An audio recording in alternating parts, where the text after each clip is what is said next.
Master अरे अब उनकर प्रेमिका का अब उनकर उम्र बा प्रेमिका लायक का वाला भाई पोती पोता वाला वही है धीरे धीरे अब उनकर उम्र बा जिनकी भर प्रेम करी है अरे प्यार करे के उम्र होले बताइला कि जवानी सबकर सुघर होले प्यार करे के एक उम्र होले का बताइए भैया बुढ़ौती सबकर फूहर होले आओ मास्टर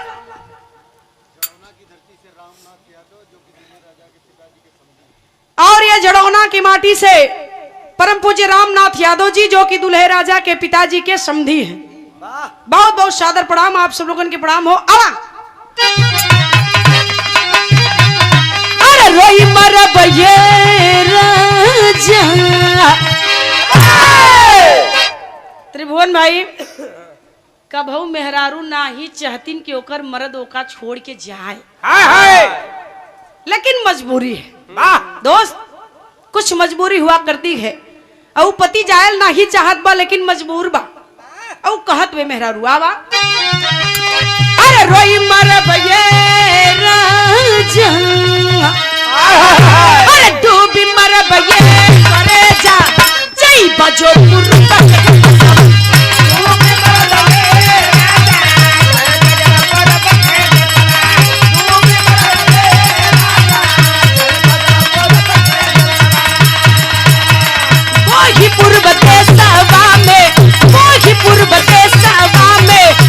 से बंगली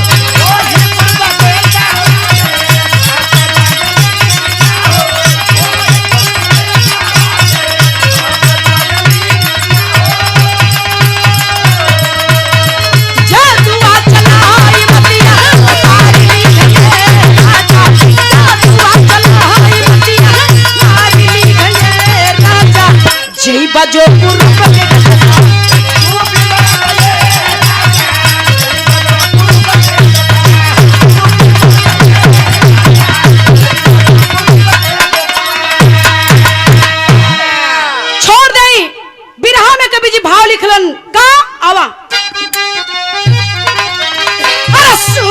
बचनिया उठले सोनता बचनिया उठले गुरु महाज्ञानी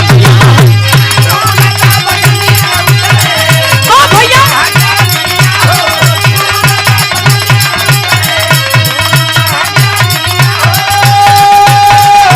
दाई के इनाम धारे लागले चलानिया हो दाई के इनाम धारे लागले चलानिया हो सोनता बचनिया उठले गुरु महाज्ञानी हो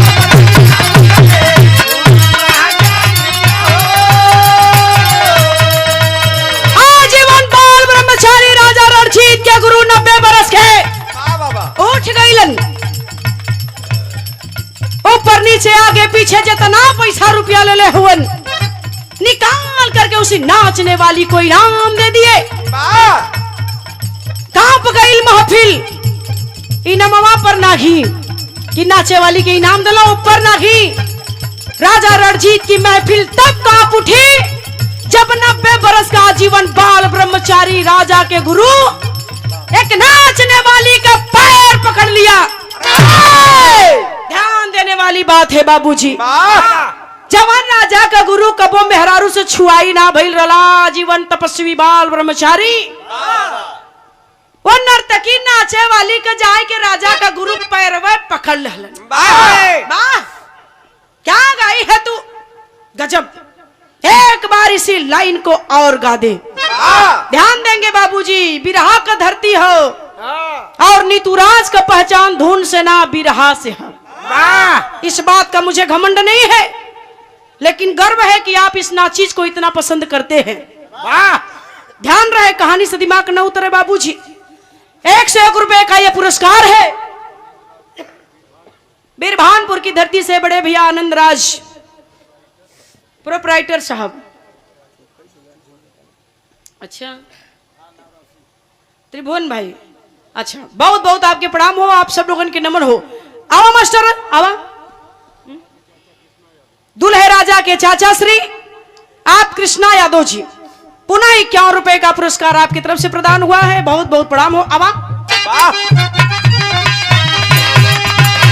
कहले बेटिए कबेरी, कहले बेटिए कबेरी, एक दो हराया हो।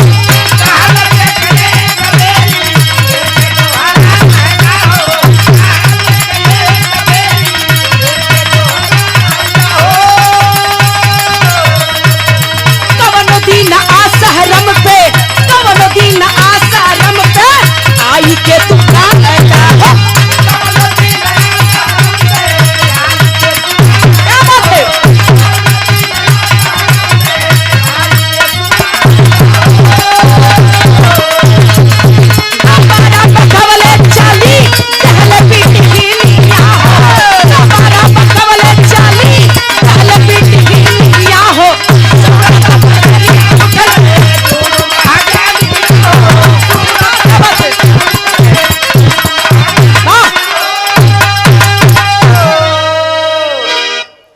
नर्तकी से जब राजा के गुरु ने कहा इनाम देकर पैर पकड़कर एक बार इसी लाइन को और गा दे।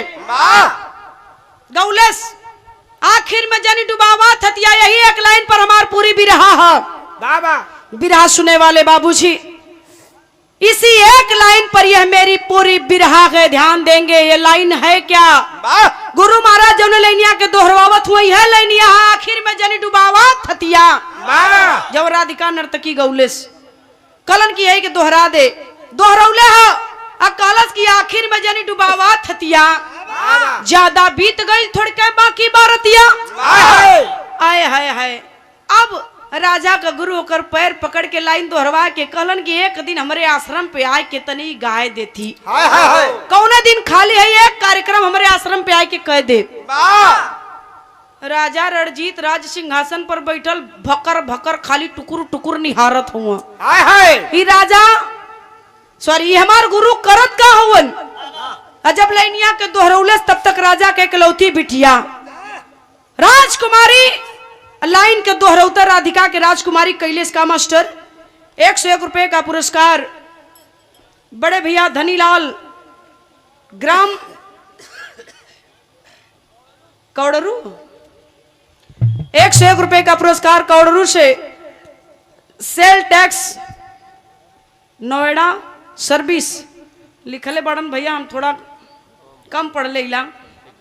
बहुत बहुत धन्यवाद प्रणाम हो, लेकिन गौर करिहन इधर राधिका नर्तकी लैनिया के दोहरौलस राजा के बिटिया चलल है 9 लाख हार लेके भयल का। अरे दहला राजकुमारी ओके, अरे दहला राजकुमारी ओके 9 लाख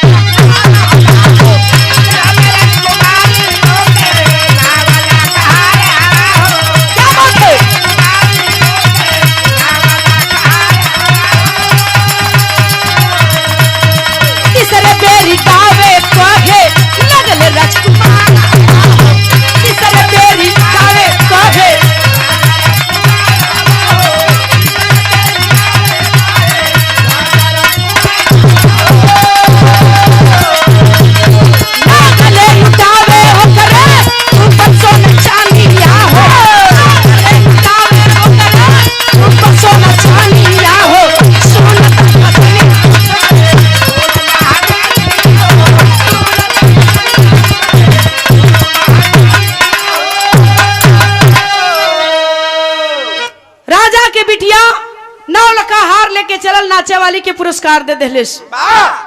राजा का गुरु पैर पकड़ लेहलन। राजा का बेटवा राजकोष का दौलत लुटावे लगल पानी की तरह, हीरा मोती सोना चांदी जवाहरात। राज सिंहासन पर बैठा राजा रणजीत अवाक हो गया। नाचने वाली ने एक लाइन क्या गा दिया, इसने तो पूरी महफिल को अपना दीवाना बना दिया। यहाँ तक कि मेरे 90 बरस के गुरु आजीवन बाल ब्रह्मचारी उनको पागल बनाकर अपने पैर पर गिरा दिया इसने। राजा गुस्से में लाल एक बात कहता है, का कलन पहपट से भाव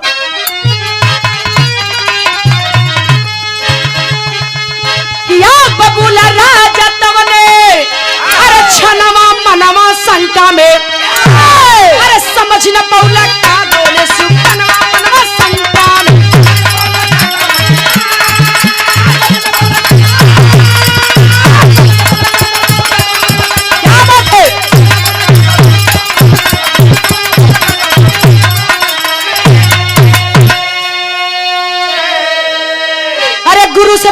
बड़ी अनर्थ का कैले बाटा भारी हो, बेटा बेटी के करनी पर गरी आवेले नर नारी हो।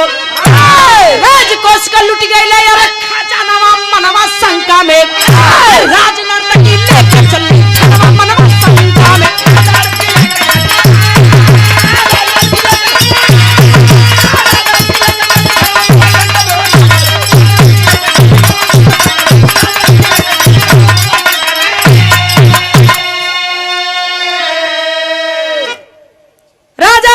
गुस्से में अपना आपा खो बैठा, बोल पड़े राजा रणजीत की, नाचना वाली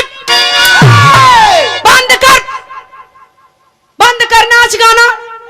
का गौली हरे एक लाइन गाय के तू हमरे 90 बरस के गुरु के पागल बना देहली, हमारे बिटिया के गले से 9 लाख का हार तक लूट लेहली, यहाँ तक कि तूने मेरे राजकोष का खजाना तक खाली कर दिया। नाच बंद कर दे, पहले उस लाइन का मतलब बता करके आगे बढ़ना जिस लाइन पर तूने मेरे गुरु को अपने पैर पर गिराया है। बोल पड़ी वह नाचने वाली बाबूजी। है राजा, पहले मेरी बात पूरी सुन लीजिए, कभी किसी कलाकार का तिरस्कार मत करना, गलती से भी भूल से भी कभी किसी कलाकार का अपमान मत करना राजा। रहल सवाल, आपका गुरु हमरे पैर पर गिर गईलन, बेटी गले से 9 लाख हार निकाल कर इनाम में दे दी, आपका बेटा राजकोष की दौलत लुटा दिया, इसमें मेरा क्या कसूर है? मैं एक कलाकार हूं, नाचना गाना लोगों का दिल बहलाना ये तो मेरा पेशा है। अगर मेरी गीत आपके समझ में नहीं आई तो इसमें मेरा क्या कसूर है? आपने कहा गीत शुरू कर दे, मैंने शुरू कर दिया, अब आप कह रहे हैं गीत को बंद कर दे, लीजिए मैं बंद कर देती हूं, और मैं इस महफिल से मायूस होकर के जा रही हूं। याद रखना राजा, मैं जा रही हूं इस महफिल से और उस गीत का मतलब आपको नहीं बताऊंगी। अगर जानना ही है तो अपने गुरु महाराज से क्यों नहीं जान लेते जो मेरे पैर पर गिर गए? नहीं बताऊंगी, मैं आपको हाथ जोड़ रही हूं। चली गई मायूस होकर के राधिका नर्तकी उस राजा रणजीत के महफिल से, और जब चली जाती है तो राजा हक्का बक्का रह गया और अपने गुरु से पूछ रहा है कि आखिर गुरु महाराज 90 बरस की उम्र आपको हो गई, आप जिंदगी भर का तपस्या के याद ना कैला हुई, नाचे वाली का पैर पकड़ लेला, हमार नकिये कटा देला। बोल पड़े राजा के गुरु भरी आंखों से, मालूम पड़ल कि अखियां से टप से आंस चू जाई गुरु महाराज के, और बोल पड़े राजा रणजीत के सामने, मैंने उसका पैर क्यों पकड़ा जानना चाहते हो तो सुनो। अल्लाह लगाओ मास्टर।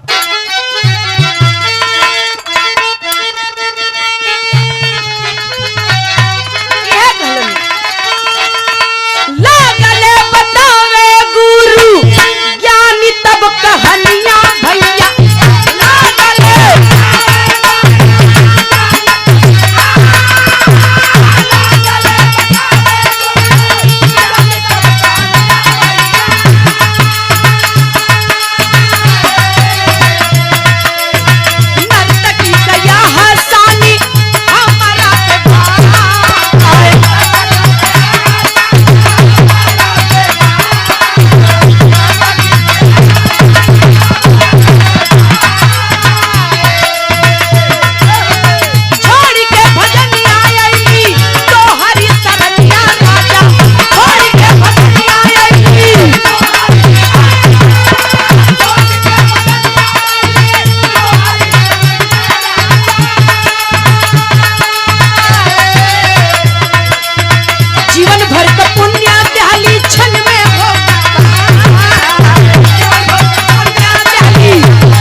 हरिश्चंद्र यादव जी दुल्हा के चाचा श्री रस्तीपुर की धरती से 51 रुपए का पुरस्कार है। बहुत बहुत प्रणाम हो आप सब लोगों के नमन। अभी रहा हमारा आखिरी पड़ाव पर है बाबूजी। वाह बोल पड़े राजा के गुरु महाराज, जानना चाहते हो राजा कि मैंने उसका पैर क्यों पकड़ लिया एक नाचने वाली का? तो सुनो, तुम्हारे नजर में वो एक नाचने वाली होगी, लेकिन मेरी नजर में वो नाचने वाली नहीं, एक विद्वान है। खला रे गुरु महाराज, विद्वान कैसे हो गई लेकिन नाचेगा वो वाली? खला हो 90 बरस तपस्या कैली, ये जंगल हो जंगल, ये जंगल हो जंगल, राम राम राम राम कैली। मेहरारू से कबो छुआई ना भइल, आजीवन बाल ब्रह्मचारी। बाबा पहली गलती तब कैली जब यहाँ आई के बुढ़ौती में बैठ गेली नाच देखे। हाय हाय हाय दूसरी गलती हम तब कैली ओकर सुंदरता के देख के मोहित हो गईली, और 90 बरस का तपस्या व्यर्थ करे जात रहली है। ओकर सुंदरता के जब मोहित हो गईली, एक कदर मोहित हो गईली, एक कदर लीन हो गईली कि हम यह भुलाए गईली कि हम 90 बरस का तपस्या कैले हिला, आजीवन बाल ब्रह्मचारी हूं मैं। और एक क्षण में वह तपस्या मेरी व्यर्थ हो जाती। मेरा ब्रह्मचर्य टूटने के कागार पर था, लेकिन बाहरे नाचने वाली तू तो विद्वान है, ऐन मौके पर तूने मुझे रोक दिया। कलर रोकला कैसे? कलर रोकत हिया कि आखिर में जनी डुबावा थतिया, ज्यादा बीत गई थोड़ी कह बाकी बारतिया। अरे जब 90 बरस मेहरारू के ना छुआई कैली शरीर से, कई मरद के टाइम साल 6 महीना 2 साल 4 साल इतने जिये करे बाद हम जाब, तो का करे कि अपन 90 बरस का तपस्या क्षणिक आनंद के लिए व्यर्थ करे जातीला। रोक लिया, ये तो विद्वान है, ये जानकार है, जान गई। कैसे जान गई? ले लियो कि अपन गुरु मान के पैर पकड़ ले ली। यही मेरी गलती है, यही मेरा कसूर है। जो सजा देना है राजा, तू तो राजा है, सजा दे सकता है मुझे। राजा कुछ नहीं बोले, बस इतना कलन किया है, गुरु महाराज आप तो विद्वान हैं, आप उस नाचने वाली के गीत का मतलब मुझे बता दिए, मैं समझ भी गया। मैं इतना भी पागल नहीं हूं कि आपकी बात को न समझूं, लेकिन मेरी बेटी एकलौती मेरी बेटी क्या समझी उस नाचने वाली की गीत को कि 9 लाख का हार निकाल कर दे दी उपहार में। गुरु महाराज कला तो वह न बताई। अब राजा अपने बेटीवा से पूछत हुआ काहे देले रहल, का बताओ थे, तनी ध्यान दिहन बाबूजी। आखिरी लाइन है मास्टर,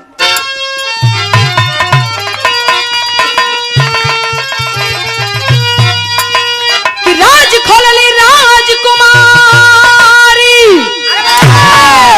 अरे सभा में घरी, इनके गीत ऐसे बचली तो हाथ पकड़। क्या बात है?